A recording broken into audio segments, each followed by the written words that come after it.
अनेक दिवसापासून ना अशा चोपडा शहरामध्ये एक वार्ड नंबर 34 या ठिकाणी रेड लाईट एरिया आणि काही लोकांनी वेश्यावर प्रवृत्ती करतायत अशा माहिती प्राप्त झाल्या होत्या.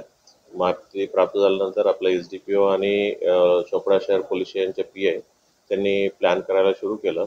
कालच्या दिवशी सायंकाळी एका पंटरनी त्या एरियामध्ये पाठवण्यात आले होते आणि पंटरनी त्या एरियामध्ये पैशाचे ट्रान्झॅक्शन झाल्यानंतर पोलिसांना इशारा दिल्यानंतर तिथे पोलीस टीम पोहोचला आणि तिथं एकूण 11 मालकीण म्हणजे पिम्प्स या महिला तिथं दिसून आल्या आणि त्या एरियामध्ये 11 लोकांना आम्ही ताब्यात घेतलं आणि टोटलमध्ये एक 50 महिलांना आम्ही रेस्क्यू करण्यात आलेलं आहे, सुटका करण्यात आलेला आहे आणि ही जे 50 महिलांना आम्ही आशादीप वसतिगृह महिला सुधारगृहामध्ये कोर्टाच्या आदेशानुसार त्यांना तिथे ठेवण्यात आलं आणि जे 11 आरोपी आहे 11 आरोपींना आम्ही अटक करण्यात आलेलं आहे.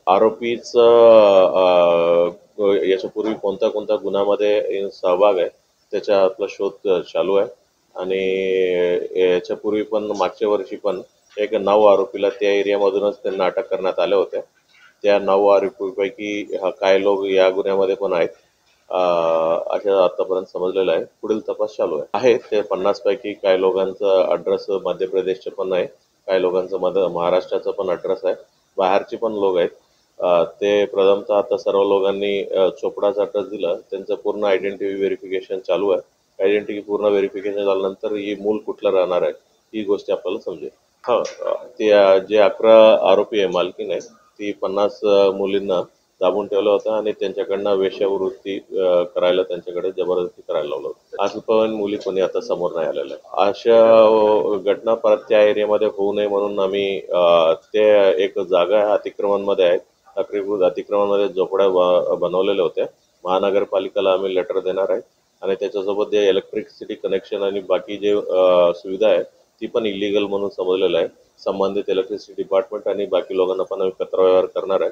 आम्ही पूर्ण काळजी घेते की परत या ठिकाणीवर परत बसणार नाही अशी आम्ही काळजी घ्यायचा प्रयत्न चालू आहे. नक्की म्हणजे जसं कंप्लेंट प्राप्त होत आहेत त्याच्यावरती पूर्ण प्लॅनिंग करायचं असते. कायद्याप्रमाणे पंटर लावणं आणि त्याच्या कायद्यानुसार कारवाई करायची असते. त्याच्यात तेवढी प्लॅनिंग लागते. ते प्लॅनिंग अनुसार जेव्हा प्लॅनिंग सक्सेसफुल होईल त्याच्यावरती देखील कारवाई होणार आहे.